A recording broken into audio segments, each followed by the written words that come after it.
Bonjour Olivier Bonsard. Bonjour Bertrand. Merci de nous accueillir chez 20 minutes. On est dans l'Open Space Rédaction ici. Rédaction papier, web, les deux. Alors, ce que vous voyez ici, je pense assez novateur en France. D'abord, vous ne voyez qu'une partie de la rédaction, puisque une bonne partie de la rédaction est également dans 7 villes de France, mais aussi à Los Angeles et à Tokyo, de manière à assurer un service 24 heures sur 24, 7 jours sur 7. On est entièrement numérique. Voilà. Et on a une petite équipe qui est située un peu plus loin sur ce plateau, qui se consacre elle uniquement à faire le journal à partir des contenus produits élaborés dans la journée par tout le reste de l'équipe. Au total, il y a 200 personnes à 20 minutes.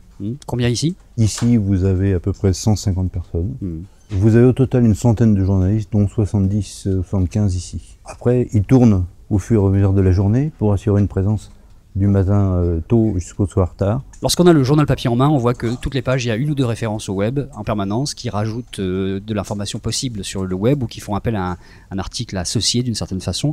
Est-ce que vous avez testé différentes formules pour justement inciter les personnes qui ont le papier en main à aller vers le web et qu'est-ce qui fonctionne finalement? Il n'y a pas une recette. Ce qui fonctionne bien, c'est dans l'info elle-même pouvoir signaler qu'il y a un approfondissement, pouvoir signaler qu'on peut voir une vidéo, qu'on peut voir un diaporama photo.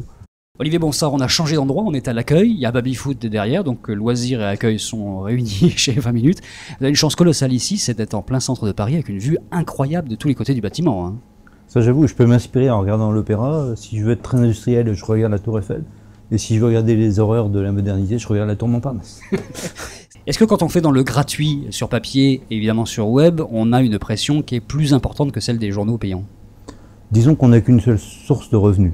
On n'a que la publicité. Donc en cas de crise publicitaire, évidemment, on a une pression beaucoup plus importante. C'est un peu le cas en ce moment, de façon globale. Est-ce que ça vous touche? Oui, bien sûr, ça nous touche beaucoup. En plus, on est confronté à une très vive concurrence unique au monde. Il y a 3 quotidiens gratuits en France, alors que partout ailleurs dans le monde, il y en a 1, voire 2. Donc on a une concurrence très vive, et ça rend les choses encore plus compliquées, je ne vous le cache pas. Oui. Notre seule ressource à nous, c'est nos lecteurs. On n'a pas d'actionnaire qui va remettre des millions. Donc la ressource à nous, c'est le temps que les lecteurs nous consacrent. Vous avez ici un studio vidéo, vous donnez une part de plus en plus importante à la vidéo, ça fait partie des choses qui renvoient du papier au web et vice-versa d'ailleurs. Il y a aussi des chats, beaucoup de chats avec des personnalités, des artistes qui se font. Combien de personnes sont affectées à ce genre de pratique-là? On a 4 personnes à la vidéo, c'est un pôle important, c'est un vrai enjeu pour nous d'arriver à trouver la bonne adéquation entre tout ce qu'on peut produire en vidéo, la masse qu'il faut arriver à produire, le marché publicitaire qui est réellement là, l'agrégation aussi qu'on peut faire en matière de vidéo. C'est un vrai enjeu et on n'a pas fini de travailler là-dessus. Ici, c'est votre bureau, Olivier Bonsard, avec des chaises assez corporate, c'est le moins qu'on puisse dire. Magnifique. C'est pas partout qu'on voit le logo quand même sur des chaises.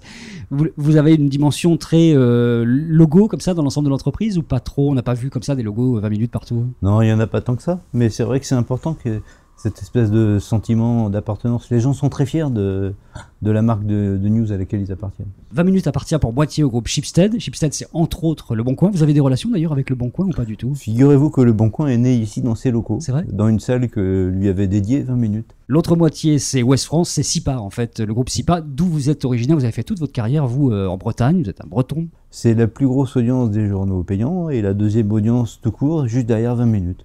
Et ce qui se passe aussi, c'est une vraie vision des actionnaires qui ont compris que le journal papier, il y a 12 ans, n'était pas forcément mort auprès des jeunes, mais il fallait complètement changer de modèle, à la fois de modèle éditorial et de modèle physique, la maquette, le format, mais aussi de modèle économique et tenter le gratuit. Voilà. Si la télé et la radio étaient gratuites, pourquoi pas la presse? Ce qui marche effectivement très, très bien, c'est l'intégration accélérée du numérique et le développement des audiences numériques. Ça marche vraiment très vite, très bien. C'est ce dont on parlait tout à l'heure, c'est-à-dire le fait d'avoir fusionné absolument totalement l'activité qui date d'il y a 1 an seulement, c'est votre bébé à vous ça? Oui, absolument, et le développement qu'on va voir s'accélérer maintenant des audiences et des différentes offres numériques, ça va vraiment, je pense, changer dans les semaines qui viennent. C'est-à-dire, qu'est-ce qui peut se passer sans rentrer dans tous les détails? D'abord, on vient de terminer la mise en place de notre nouveau CMS, qui se traduit aussi par un nouveau site. Et ce nouveau site qui est en place depuis maintenant 15 jours, il marche vraiment très bien. On n'a pas du tout connu de ralentissement, au contraire, on a une accélération des audiences. Et on a également une accélération, grâce à ça, des audiences mobiles. Donc les deux conjugués font qu'on est en véritable explosion des audiences. Par ailleurs, on est en train de sortir et on va sortir dans les jours, les semaines qui viennent, une nouvelle application iPad extrêmement novatrice qui va, je pense, révolutionner la conception même qu'on a d'une application d'information en France.